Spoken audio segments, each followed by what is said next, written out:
Good afternoon, everyone. You're very welcome to the Sherry Fitzgerald First Time Buyer webinar. My name is Shane Quinlan, Managing Director of Sherry Fitzgerald Mortgages, one of Ireland's leading mortgage brokers. I'm delighted to be your MC for today for what is our first time buyer webinar of 2025. Last year, we hosted 4 webinars for first-time buyers. I hope some of you managed to join us and found them very informative. The focus of today's webinar is to help those preparing to buy in 2025, covering tips on getting mortgage ready, schemes available to assist first-time buyers secure their first home, and new homes developments launching this year that will be of interest to first-time buyers. I'm delighted to be joined by Michael Broderick, Chief Executive Officer of the First Home Scheme, and my colleague Marguerite Boyle, Director with Sherry Fitzgerald's New Homes team. Michael, Marguerite, you're very welcome. We look forward to hearing your updates on the first-time buyer supports and the new home schemes. A couple of housekeeping items before we get started. The webinar will finish at around 1:45. We know everybody is extremely busy, so we won't keep you any longer than 45 minutes. There is 3 presentations that will roughly take about 25 minutes, and we will have 10 to 15 minutes at the end for panel discussion and Q&A. We did receive a lot of excellent questions during registration. A lot of those will be covered off in the 3 presentations, but there is some that I will put to the speakers after the presentations. Please put any questions that you have as we're going through the presentations into the Q&A box at the end of the screen, and I will try my best to cover as many as possible as we get through the panel discussion at the end. The webinar is being recorded, so the slides that will be presented today will be emailed to everyone that registered for today's webinar with a link to the recording. We'll also share some useful links as we go through the presentation, so make sure you have your phone ready and take a screenshot. So before Michael and Marguerite give their presentations, we're going to cover off getting mortgage ready in 2025. And look, for many people, the mortgage process can be a very daunting journey. A lot of people don't know where to start when looking for a mortgage. To navigate through this process, you need an expert in your corner to advise you every step of the way. Half of all mortgage clients in Ireland today use a broker like Sherry Fitzgerald Mortgages to help with their mortgage application and to secure their mortgage on their first home. Brokers have access to all lenders in the market and provide whole of market advice and help you get the best deal. When you sit down with a mortgage broker, there's 3 key questions that you need to consider in terms of being mortgage ready. How much can I borrow? What do I need to qualify? And what is important for the lender? Just moving on to the next slide there, Connor. And if we start with how much can I borrow? Under central bank rules, a first-time buyer can borrow 4 times their annual income. For a single applicant on 50,000 income per annum, they can borrow 200,000. For joint applicants with a combined household income of 100,000, they can borrow 400,000. Most lenders will lend up to 90% of the purchase price of the home. You don't have to have a bank account with a bank to qualify for a mortgage. It is treated as a separate financial product, so first-time buyers can apply to any bank. Typically, when a lender will consider 4 aspects when they assess how much somebody can borrow. The first one is pay, so guaranteed pay and variable pay. Lenders do have different credit policies, and they will allow a certain percentage of variable pay into the calculations when assessing how much an applicant can borrow. Age and maximum term of a mortgage is something that's a key consideration as well. Most banks will lend up to the age 65. Some will go beyond that. Obviously, the older you get, the lower options you have, or the less options you have in terms of term. Depending on how much borrowing most first-time buyers will take, typically 20, 25 years in terms of a repayment term, but banks will go up to 30 years in certain circumstances. Outgoings, including other loans and commitments, is also something that's considered in terms of how much can you borrow, in terms of what else needs to be repaid, and other living expenses as well that impacts on your repayment ability. Moving on to what you need to qualify. I'm going to talk a bit about deposits and savings, employment status, and obviously the costs associated with purchasing a new home. In order to buy a new home, you will need to have a deposit. First-time buyers can borrow up to 90% of the purchase price, so they will need 10% typically to put towards the purchase of the house. The Help to Buy scheme is available to help first-time buyers with their deposit. That's going to be covered later in the webinar. History of savings is also important, as it shows the lender your ability to build up your deposit over time. Lenders will also consider employment status to ensure applicants have a solid income stream. For most lenders, you will need to be in permanent employment and have completed a probation period linked to that employment. For those self-employed, you will need to show 2 to 3 years of tax returns and audited accounts. It's really important for first-time buyers to consider the full costs of buying a new home, not just the purchase price. For instance, there is stamp duty that applies 1% on all properties up to the value of 1 million. Legal fees for a solicitor are required to complete the purchase of a home, and that can cost on average 2 to 3,000 for each house purchase. You will have to pay for evaluation, and for some properties, a structural survey, which can add anything up to about 1,000 for each combined for each purchase. And obviously, there is the cost of furnishing a home as well, and any construction costs that are required when you get the keys to the first home. So it's really important to consider and understand the costs involved in buying a property, as well as your history in terms of building up your deposit and savings. Finally, what is important for the lender? There's a number of aspects here that the prospective lender will consider. The first one is your repayment ability. So when applications are assessed by the credit departments within the lenders, one of the key indicators that they take into consideration is the ability to repay the mortgage. So if for example rates increase over the term of a mortgage, can the applicants cope with the increase in borrowing costs? The banks will typically apply a stress test on all applicants when they're considering the application. Lenders will look at monthly savings, the history of consistent rent payments, and also track record of paying off other loans. All of this feeds into your evidence of your capacity to repay. Credit history, obviously, very important as well. All applicants will be subject to a credit check, which is run on the Central Credit Register, the CCR, and that is to view your repayment history over the previous 5 years. So that's a key element, obviously, when your application is being assessed. Lifestyle is also important. Lenders will assess how you manage your money on a monthly basis. And that you live within your means. If for example, if you have a credit card, that you're managing that prudently and you're not consistently spending more than you earn in a given month. So that's just a very short summary in terms of the important considerations when getting mortgage ready. If you're just flicking on to the next slide, if you want to get more detailed information, you can go to the Sherry Fitzgerald website. You can see there's some very helpful links and QR codes on the screen in front of you. If you have your phone ready, you might take a screenshot, but obviously the presentation will be sent out to everybody after the event.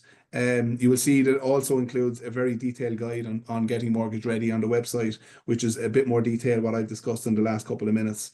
So I'm now going to hand over to Michael. Michael Broderick is the CEO of the First Home Scheme, and Michael, you're going to bring us through the First Home Scheme.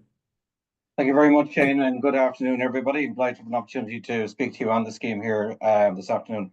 So we just move on there. We're just going to firstly look at what the scheme is. So it's a €680 million fund. There was an additional 280 million committed to it last year, which has been put together by both the government and the main banks. So sometimes you often hear it's a government scheme. It is, but the banks are also involved in this. That's an important point for which I'll discuss in a moment. So the shareholders in the scheme are the Minister for Housing, obviously the government side, but you also have AIB to include Haven and EBS, Bank of Ireland and PTSB.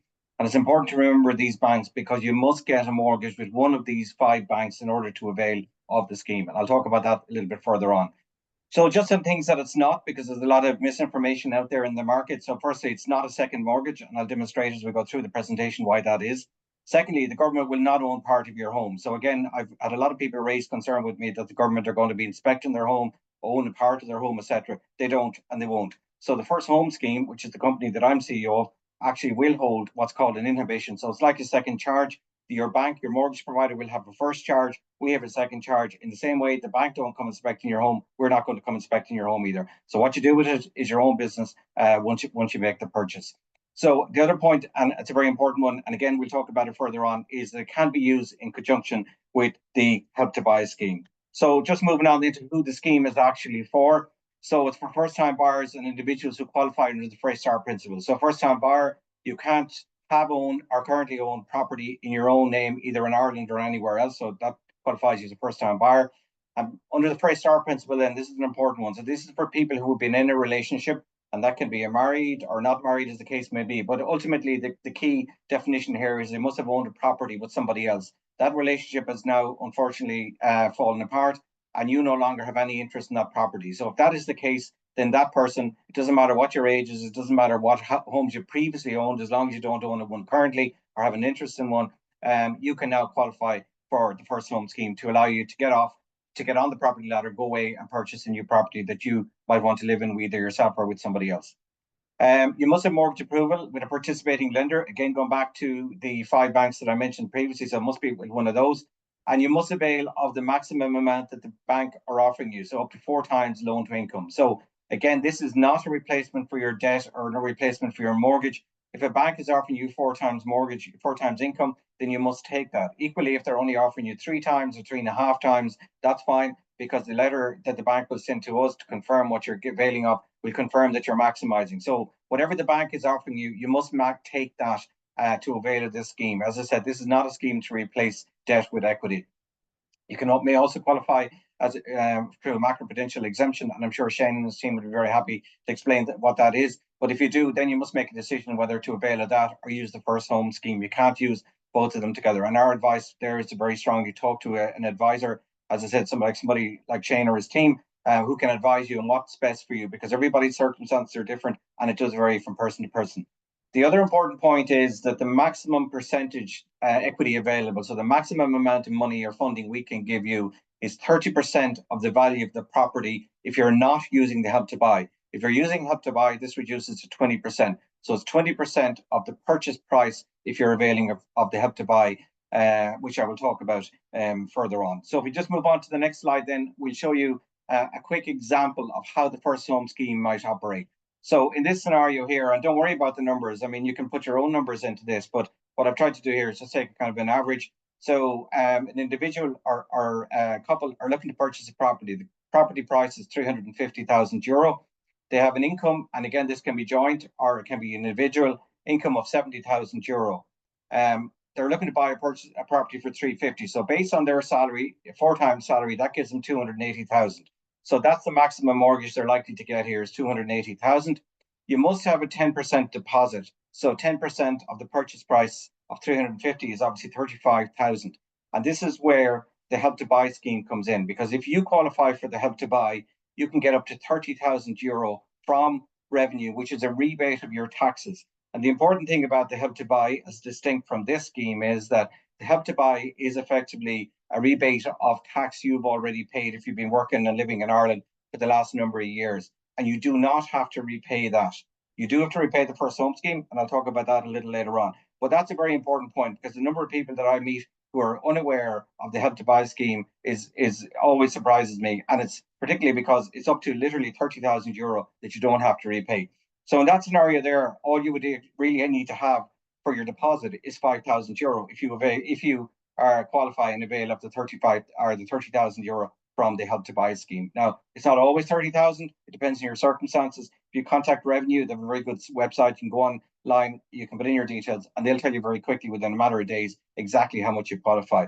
So in this scenario, going back to it, you have 280 plus your 35, so that gives you 315,000. But you can see what the issue is there. They're looking to buy a property for 350,000. They can put together 315,000. So they have a shortfall of €35,000. And this is the dilemma that a lot of individuals and couples have around the country who are trying to buy a house. They're saving, and the inflation and all other factors are wiping out their savings quicker than they can actually save. So in that scenario, this is where the first home scheme can step in and actually plug a gap or a shortfall. So that 35,000 that this individual or couple are missing to allow them to complete the purchase can be provided by the first home scheme in the form of an equity share. And then we take a share in that property and they can pay that back whenever they want. And I'll talk about that now in a little bit more detail. So if we just move on to the next slide, it shows you the products there that we currently offer. So the first one is the original product, which is for new build. So that's any home in any private development anywhere across the Republic of Ireland. So that's your normal scheme that your builder delivers and is often handled by Sherry Fitz or somebody like that in terms of sales. So it's your standard estate house or development, for want of a better way of describing it. There's also the tenant home purchase. So this is if you're renting a property, it's a niche market, but there are a number of people out there. If you're renting a property currently and your landlord issues you with a notice of termination, and that's an important point, he must issue or she must issue with a notice of termination and the basis of determination must be that they're selling the property. So if that is the case and you would like to buy that property because you might have been living there for a number of years, you might be settled in the area, you might like the area, you might like the property, well, then you can use the First Home Scheme to actually put together a funding package to be able to put in an offer and buy that property. And then finally, a self-build product, again, it's kind of a niche area. If somebody has a site of their own and they want to build a new home on it, then we can provide funding towards the build cost of their home. So just moving on in terms of qualification criteria for to use the scheme, the minimum facility we can provide is 2.5% or 10,000, whichever is the lower. So look, there's quite a bit of work and legal work, and your solicitor needs to get involved in putting this together. It's not difficult, but they know how to do it now because they've been doing it for 3 years. But I suppose the point is there is a small cost to that, so it's not really worth either us giving out anything less than 10,000 or you as a consumer taking less than 10,000. If you're looking for 4,000 or 5,000, if that's all you're short, well then there are other ways of raising that, but this is not the scheme for you.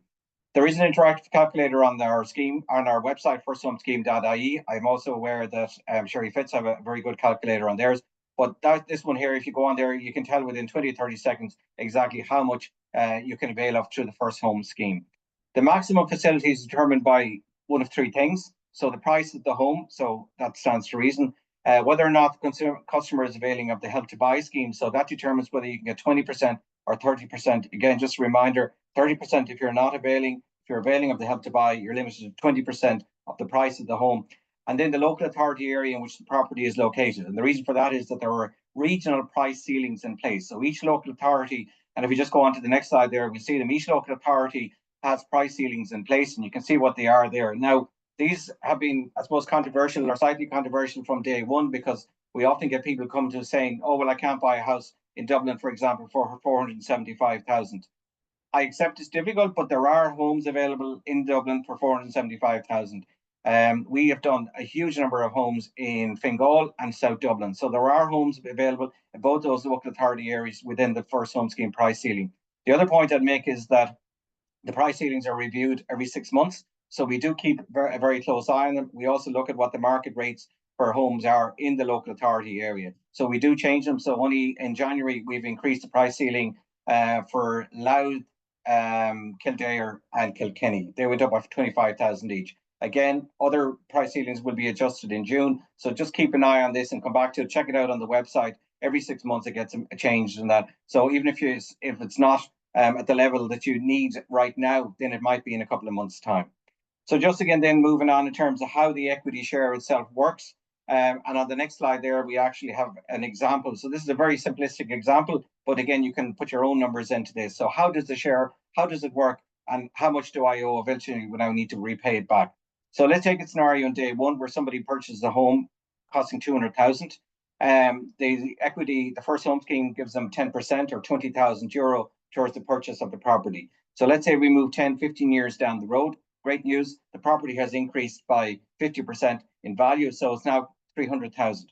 So the amount you will owe the First Home Scheme in that scenario is, and this is the important point, it's not the amount we gave you in day one, so it's not the 20K, it's the percentage of the value of the property. So in day one, we gave you 10%, so 10% then was 20K. Now, 10, 15 years down the line, the property is worth 300,000. So the percentage amount you owe is still 10%. So it's now 10% of 300, which is 30,000. So we gave you 20, you now owe us 30,000 at this point in time. Now, the other point here, the important point here is if unfortunately prices decrease, and let's hope that doesn't happen, but if it did, well, then it's 10% of the value. So in this scenario here, they've decreased by 50%. Again, let's hope that never happens. But if it were to happen, so now your property is worth 100,000. So it's still 10%. Now it's 10% of 100. So the amount you owe us is 10K. So on day one, you drew 20, prices increased, you owed us 30, prices decreased, you owed us 10. So people, we often hear, oh, that's unfair because, you get an uplift in the value. Well, that's how the equity share works. That's how equity works. If we invest in a property, we give you a percentage, then any uplift in it, we get an uplift as well. But equally, we take the risk that if property prices decrease, we will take the hit on that. The other point here is that we give you 10% on day one. So any uplift, you get 90% of the value of the uplift. equally. If there's a loss, you take 90% of the loss. So we believe it's fair.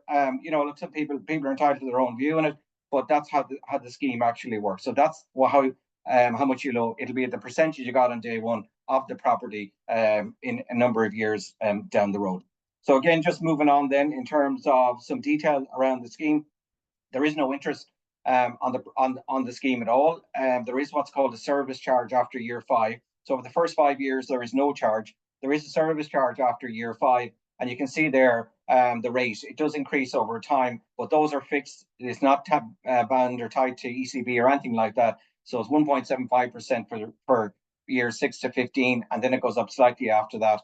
But those are fixed. So, you know, again, it's quite low. You're talking about, you know, 700-800 euro for somebody who draws down 50k per annum. So it's not a huge encumbrance. The other key point here is, and this is very important in terms of how it differs from a mortgage, is that when those charges fall due after end of year 5, the beginning of year 6, we will contact you and ask you, do you want to pay those right now, or would you like to roll them up? And what we mean by rolling them up is you can just defer them. The charges don't go away, but they're rolled up on the basis of simple interest. So in other words, they're not earning, it's not interest on interest.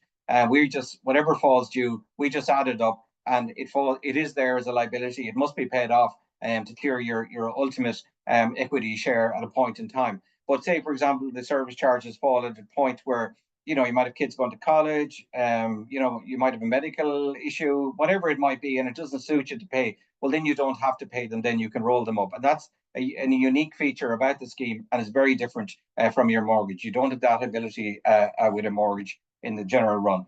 There are 4 scenarios in a normal life cycle under which the equity scheme must be repaid in full to include any service charges outstanding. And the first one of those is the sale of the property. So again, in the same way that if you sell your property, you must repay your mortgage, you must also repay your equity share on any outstanding service charges.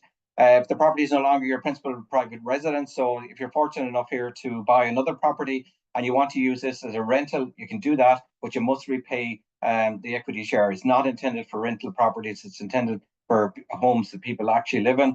If the customer remortgages with a lender who's not a member of the scheme, and again, it goes back to the point that the 5 banks that I listed at the outset are contributing, so that's only fair. And finally, the death of the owner or owners of the property is subject to probate. So basically, you don't have to repay either the equity share or service charges during your lifetime in the property. But when you pass away, and if it's a couple, it's the second person, then the people who get the estate or who left the property end up having to repay it at that point in time. So just moving on then to, I suppose, some other details. It can be partially or fully redeemed at any point in time. So again, this is how it differs very differently from a mortgage. If you're making a redemption, we get a valuation. We have a panel of valuers, and it's open to you or us to challenge that valuation. And there's a process all around that. So it's all very fair, open and transparent. The scheme is not regulated by the central bank. However, it is considered the same as if it was. So we treat it in exactly the same way, and the central bank and CCPC keep a very close eye on what we do. So there's some level of protection there.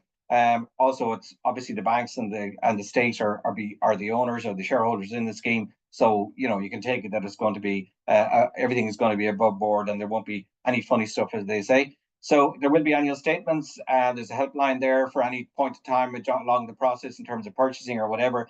The deployment phase was initially expected to be 3 to 4 years, but there's been some announcements recently that it's possibly going to be extended until 2030. We haven't been told formally or officially yet on that, but I think you can take it that the scheme is going to be around for a while. And as I said, the security for the inhibition, our security for the equity we provide is by means of an inhibition, or basically the equivalent of a second charge. Just finally and quickly, I'll just move on to some facts and figures in relation to the scheme today. And I'm just going to focus on 2 there over on the right-hand side. So to date, we have approved over 6,000 individuals and couples for the scheme, and we have funded over 3,100 homes. So there are 3,100 homes purchased with the assistance of the scheme since the scheme went live. You might say, well, why is there only half that? It takes a bit of time for people to find a property they want. So you know yourselves, if you're house hunting, you know, you might apply for the scheme, get approved, but it might take you a little bit of time then to find the property you want. So that's why there's a gap between those approved and the facilities drawn down. So with that, I'll hand you back now to Shane. Shane, over to you. Sorry, I should say that if you want to apply, you can scan the QR code here or just go on to our website, firsthomesscheme.ie. There's all the information related to the scheme is also available there. And you can also, as I say, use that, scan that QR code to take you to the website. So with that, back to you, Shane. Michael, thanks very much. Very comprehensive. The questions are flying in, and I know there's a lot of questions that came in at registration as well. So I'll just ask you a couple there before we move on to Marguerite. When's the right time to apply for the scheme, for the First Home Scheme, in terms of the overall home buying journey, mortgage journey, Michael? Yeah, that's a very good question because it's one thing we get asked all the time. And so what we would recommend is that you actually get your mortgage approval, decide which lender you're going to go with, and you also go and find your property. And if you have the two of those things done, then that's the ideal time to apply. Now you can, once you get your mortgage approval, you can apply for the scheme. But I suppose you don't want to progress too much in it because if you don't know the property you're going to purchase at that point, there's only so far you can go in it. But ideally, what we'd say is select your funder in the first instance, and secondly, select a property. And once you have both of those, that's a good time then to progress with the scheme because it means you don't have to be changing addresses or lenders or any of that kind of thing later on in the process. Is there an expiry, Michael, in terms of when you get approval for the First Home Scheme? If Another good the question. property So that purchase runs in delayed? tandem. Yeah, it runs in tandem with either your AIP or your letter of offer from your lender. So whatever your letter of offer expiry date is, that would be the expiry date for the First Home Scheme as well. But there's no issue if it's running out, or if it runs out, it can be renewed again quite easily. But it does run in tandem with the bank documentation or lender documentation. Very good. You mentioned about the ceiling reviews, Michael. Obviously, Louth, some changes to Louth, Kildare, and Kilkenny. A lot of the questions just coming in the Q&A around kind of Wexford, Wicklow, Dublin. You said there's more reviews in kind of June. Is it? What's the overall kind of regularity of the review process? Yeah, so the reviews are done every 6 months. So that's why even if your local authority isn't increased, you don't have too long to wait. So in 6 months or in June now, we'll be starting in May, but in June there will be a further analysis done. And to be honest with you, Wicklow and Wexford are two of the areas that we're definitely going to be looking at because we've received a lot of information and feedback ourselves in relation to the prices in both of those local authority areas. Yeah, one person listening in said that the average price of a 3-bed in Wexford is now 380, and obviously the ceiling goes up to 350. So it's good to hear that Wexford is being reviewed. Michael, is there any prospect of the scheme being extended to second-hand properties? I don't know the answer to that question, being quite honest and truthful. As I'm sure lots of people will have seen, it is in the programme for government, but we haven't, obviously, the government or the new minister is literally just in place, and he's kind of busy with storms and things like that at the moment. So I haven't actually had an opportunity to meet with him, but we have no further information than is available in the public domain. But look, if there is any change, we will certainly be making that information available in the public domain and making people aware that there is a change, but no change at the moment. Great, Michael. Thanks very much. Lots of more questions. We'll come back into panel discussion. Marguerite, I'm now going to hand off to yourself. Marguerite's going to cover some new homes developments that are coming on stream this year that are applicable to the First Home Scheme. Marguerite, over to yourself. Thank you, Shane, and hello, everyone. So as Shane mentioned, I'm going to fly through some schemes that we are currently selling or will be selling very shortly, where you can avail of the First Home Scheme. So any of the schemes I speak about today, if you do want further information, it's all on our website and there'll be a link towards the end. But also if you want to speak to somebody, we do have a first-time buyer help desk, and Leah and Nicole are on standby there to talk you through the schemes or any of the initiatives that we discussed today. So first up, we're going to start in the Greater Dublin area, Ushers Mill, which is the latest phase in Ballymakenny in Drogheda, which is in the northeast of the country. We currently have 3-bed mid-terraces available there for 370,000. So welcomed the increase in the cap in Louth to 400,000. So purchasers here can avail of, I suppose, more house types in this location. So as I said, 3-bed mid-terrace at 370,000. So I've worked out the monthly repayments, and this is assuming a 35-year mortgage and a 4% interest rate, but you can play around with these figures, as I said, on the mortgage calculator that we'll leave a link for at the end. Next up then is Ardna Park Yash in Kildare town, just near Kildare village there, in County Kildare. a new development that we're launching off plan in February. So we won't have a show house for the early February launch, but we will have one around April, May time. But there will be 3-bed homes here available under the First Home scheme and the Help to Buy. Great location there on the M7, close to Kildare Village. So one to keep an eye out for.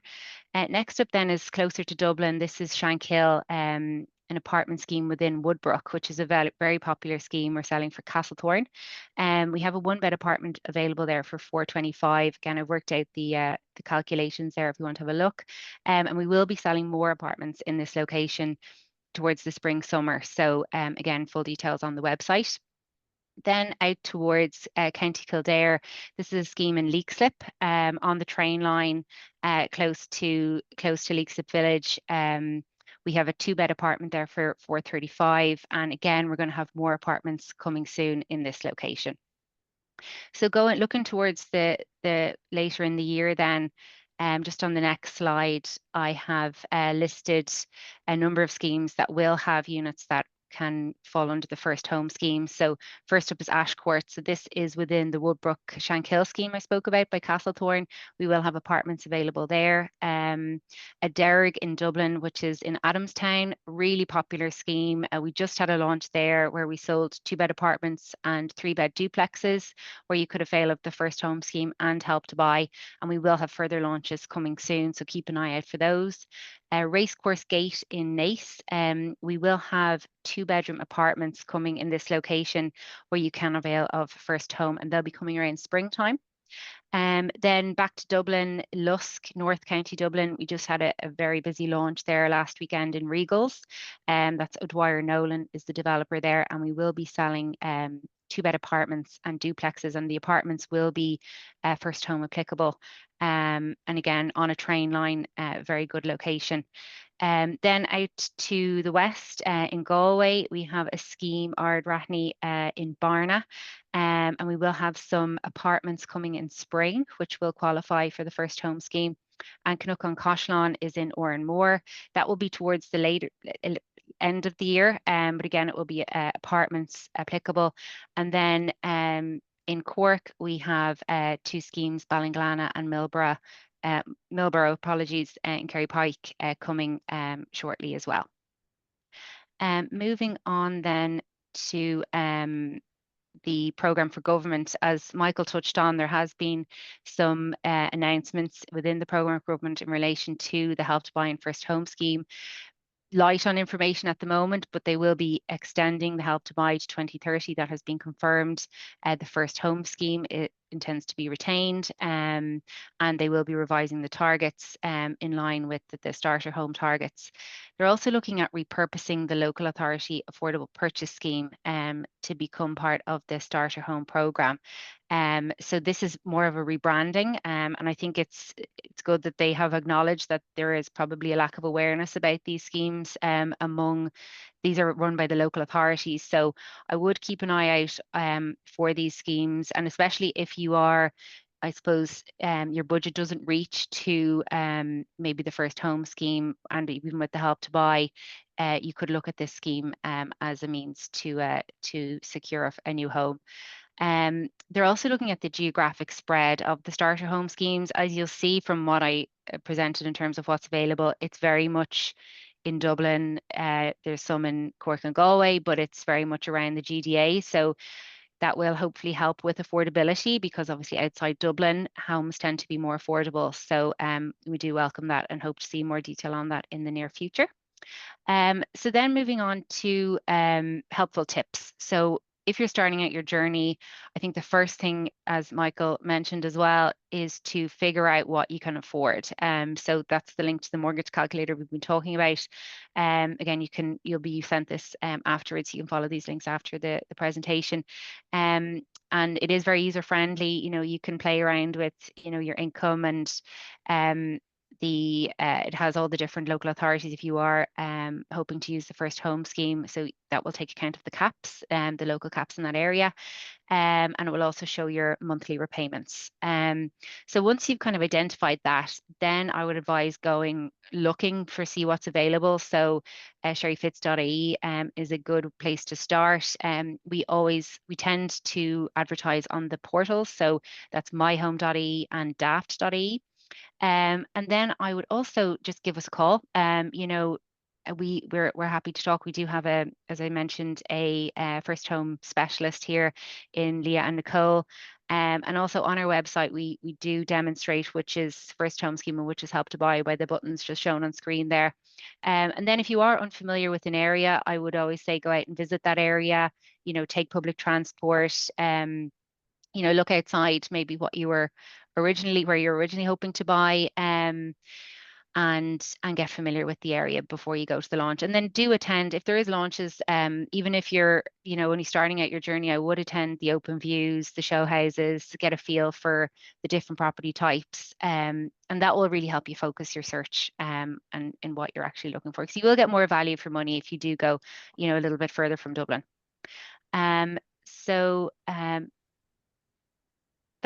That rounds up my slides. If you've any questions, Shane, for me.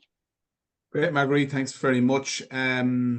Just moving into the panel discussion, the questions are flying in. Marguerite, you've just finished up, so I might start with yourself. Some questions just around a lot of the new developments that you spoke about. What's the best way for anyone on the call to register, I suppose, for any of those developments and get in early is what the question is. What's the process for securing a viewing? Sure. So we tend to have development websites for each of our schemes. So if you go on our website, you'll have a full listing, and then there's generally links to the particular development. And on those development websites, you can register your details. So once you're registered, then we will keep in contact with you regard to launches. But it's also useful just to pick up the phone to the agents if you are particularly interested in, maybe you've been to a few launches and you've missed out. Pick up the phone, stay in contact with our agents, and they will help you as best they can. The other thing I would say is be prepared. So, if you're very interested in a scheme, have all your mortgage documentation ready and have reviewed, I suppose, the scheme and what particular house type you'd like. And yeah, that's probably the best way to go about it. Thanks, Marguerite. The question just in terms of buying off plans, the process of buying off plans, because obviously the last question was more around developments that are in the process of being built. Mm-hmm. What's the kind of process there and kind of booking deposit and stuff? Sure. So we do tend to sell a lot of our schemes off plans. Sometimes if it's very early, it will be completely off plan, as in there won't be a show house to show prospective purchasers. So in that case, I would always suggest that the purchasers look at floor plans, get familiar. Often we'll have a CGI walkthrough, which is very helpful if we don't have a show house. So that will allow you to kind of get familiar with the space.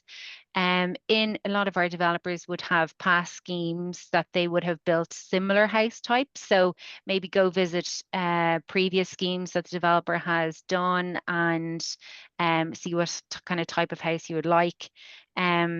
Then in terms of booking deposit, so on the day when you go to a launch, we release a number of units, and if you would like to secure a unit, you would always pay a booking deposit, and that essentially secures the unit, the house for you, and it's fully refundable. It generally is between 5,000 and 15,000, and it does come off the price of the house, obviously, and it comes off the contract deposit when you go to sign your contract. But until you sign your contract, it is fully refundable. Marguerite, thanks very much. Michael, a couple of other questions just in relation to the first home scheme. You mentioned the fact there's no interest in the first 5 years and then there's a service charge. Is there an application fee when you apply for the scheme initially?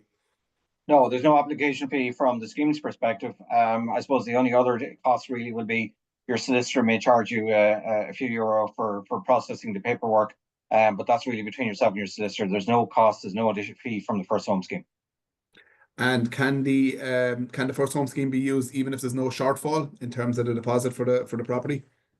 No, it can't be used for a deposit. Again, the idea of the first home scheme is that it plugs the gap between deposit, mortgage, Sure, yeah. and the price of the home. So you can't use it for deposit. I mean, that's really where the first home or they have to buy comes in. But no, you can't use the first home scheme for deposit. And can the first home scheme be repaid in installments, or is it just a once off? No, it can be repaid in as many payments as the customer chooses. However, you are limited to 2 payments per every 12-month period. So I suppose really what we're not geared for is somebody rocking up with €300, on when they owe 30K. So what you do, the process is you must get a valuation, and we have a panel for that, which is independent of ourselves. We'll do that, and assuming that everybody agrees on the value, then the customer can make 2 repayments within that 12-month period. So that valuation is valid for a 12-month period, which actually is good now in the context of the high level of house price inflation that we see at the moment. So customers can do quite well on that at the moment. Great, thanks, Michael. There's a lot of questions just in relation to the overall kind of mortgage process. I'll go down through them very quickly. Any advice on preparing to buy as a self-employed person? As I kind of covered in the presentation earlier, what's important is tax returns and 2-3 years of audited accounts are available when applying for a mortgage. If you're currently renting and don't have much savings, will that count towards obtaining a mortgage? Yes, rental income and the track record of renting will be factored into the consideration by the lenders. Is it better to buy through a broker or go through a bank directly? I think that's a simple answer. As one of Ireland's leading mortgage brokers, we would certainly recommend that you speak to a broker to get the whole of market advice. There's a lot of new lenders that have come into the market in the last 12 months, and it can be a fairly confusing landscape for first-time buyers to try and work out what are the best rates, best terms, and the best offerings in terms of green rates and cashback and stuff like that. So we would advise that you speak to a broker and ensure you get the best deal in the market. And we're likely to see a reduction in interest rates this year. Certainly the current trajectory is downward on rates. Obviously rates increased significantly on the back of COVID, and obviously with the inflation situation in the European Union. Now that that's under control, the European Central Bank have started to reduce their refinancing rate, and obviously a lot of the lenders would borrow with the European Central Bank, so that's starting to feed through into lower rates. So we would expect to see further reductions, but obviously I'll caveat that by saying, if there was to be many major changes from an economic or financial perspective, that might impact the rate situation. Am I able to get a mortgage when I have an existing loan? You are, but obviously the servicing of that loan will be factored into the calculation on your repayment ability and your ability to service the new mortgage as well as the existing loans. And then how strict are the lenders on the 4 times central bank rules? Pretty strict. There is some lenders that will permit higher than 4, but Michael referred to it, the macro-prudential exceptions. It is on a very limited basis, but I would say speak to a broker just in terms of again, to go back to the presentation earlier, how much can you borrow and what's available out in the market before you decide who to go with. So just looking at the clock, we're just coming up on 1:45. We did say at the start that we wouldn't keep you any longer, so I would like to thank Michael and Marguerite for their excellent presentations and participation in the panel discussion today. I hope everybody that managed to tune in found it very informative. There's a lot of questions in terms of will the link to the recording and will the presentation, the slides be available? As I said in the intro, yes, they'll be sent out to everybody that registered for the webinar. So we'll wrap it up for today. Thanks again to Michael and Marguerite. Thanks to everybody that attended, and we look forward to you attending our future webinars for first-time buyers. Thank you, everyone.